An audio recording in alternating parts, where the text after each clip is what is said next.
Hej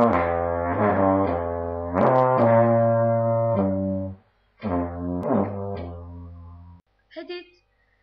Ja, och därför är det bara att säga att jag får göra en sån serie som heter beiggarnir.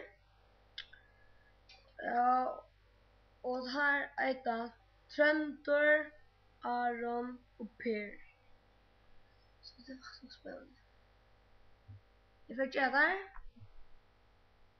Ja, kolla.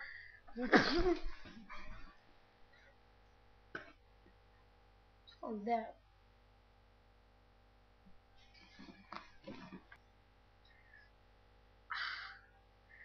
Vissa säger så hårt.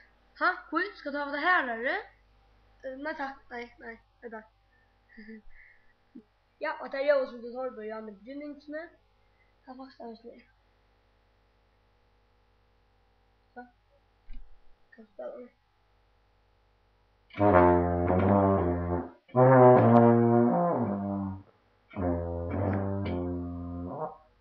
Nej, det är så. Okej.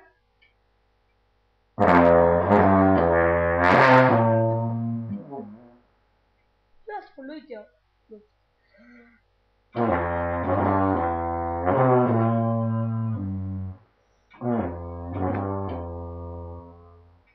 Ja, så här. Ja! Hatta var det här som jag skulle säga. Så, bye bye. Ha det gott.